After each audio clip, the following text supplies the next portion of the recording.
다음은 당시 4학년 이보윤 학생의 발표가 있겠습니다. 청소년 온라인 안전 딥페이크 범죄 예방 방안에 대한 내용을 발표하도록 하겠습니다.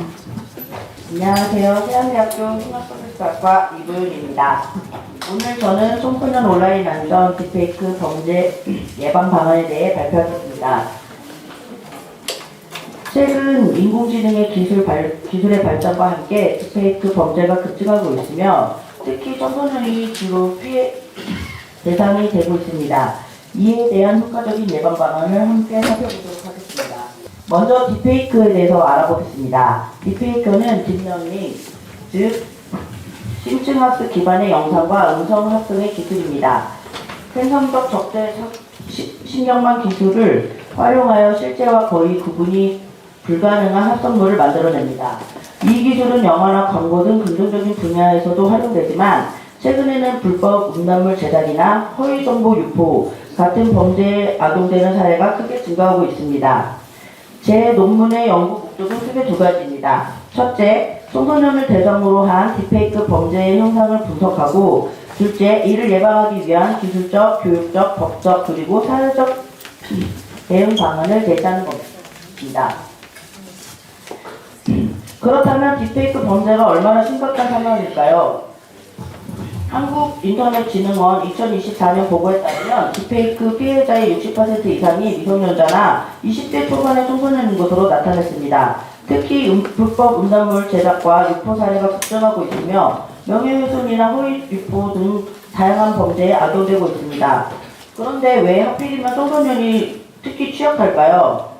첫째는 청소년은 온라인 노출의 빈도가 매우 높고 디지털 미디어의 활용이 활발하며 아직 디지털 윤리 윤식이 충분히 형성되지 않았기 때문입니다. 이러한 요인들이 복합적으로 작용하여 청소년들을 딥페이크 범죄의 주력구적으로 만들고 있습니다. 실제 국내에서 발생한 사례들을 살펴보겠습니다.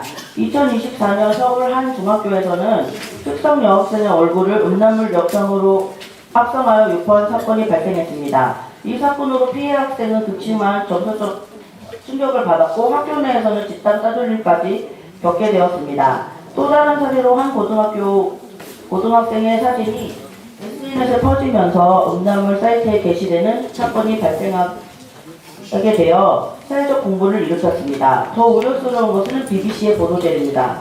BBC는 10대 청소년들 사이에서 딥페이크 영상을 장난삼아 제작하고 공유하는 문화가 확산되고 있다고 보도했습니다.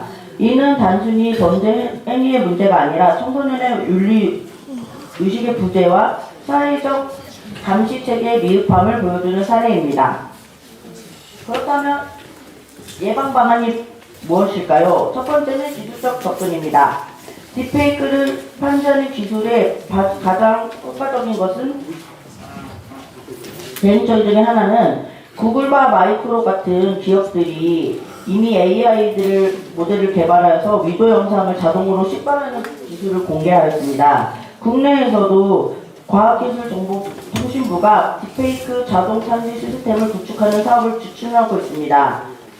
그래서 SNS나 동영상 플랫폼에 올라오는 콘텐츠 필터링을 강화하고 개인정보 암호화 기술을 도입하여 피해 확산 방지를 해야 합니다. 위도 영상을 자동화로 식별하는 시스템 도입도 필요합니다. 두 번째는 교육적 접근입니다. 청소년 대상의 미디어 교육을 강화해야 합니다. 변조된 영상의 위험성을 인식하고 사실을 검증하는 능력을 향상시켜야 합니다. 특히 학교 교육과정에서 디지털 시민성의 교육을 포함시켜야 하고 디지털 공간에서 책임있게 행동하는 방법을 가르쳐야 합니다. 그리고 부모는 자녀의 온라인 활동을 적절히 지도하고 SN 이용 습관을 점검해야 합니다. 그리고 내가 만약에 사건을 당했으면 신고하고 상담을 받을 수 있도록 유도해 줘야 합니다. 세 번째는 제도적 접근입니다. 현재 우리나라는 성폭력처벌법에 의하여 딥페이크 음란물의 제작과 유포를 처벌하도록 규정하고 있습니다. 하지만 수사의 입증은 기술적으로 한계가 있습니다. 따라서 제도의 개선이 시급합니다. 사회적 접근입니다. 딥페이크 피해를 입은 청소년을 위한 지원 체계가 반드시 필요합니다. 한국진흥원은 여성가족부에서 성폭력 피해자들을 위해 여러 가지 치료와 법률을 제공하고 있습니다. 마지막으로 딥페이크 범죄는 다양한 대응만으로는 해결할 수 없습니다. 다중적으로 협력체계가 필요합니다. 기술, 교육, 법, 사회 모든 차원에서 통합적으로 접근을 해야 된다고 생각합니다. 딥페이크 기술은 창의성을 확장할 잠재력을 지니고 있습니다. 하지만 그만큼 윤리적인 책임과 구제의 균형이 중요합니다. 우리 모두 함께 노력한다면 청소년이 안전한 온라인 환경을 만들 수 있을 것입니다. 감사합니다.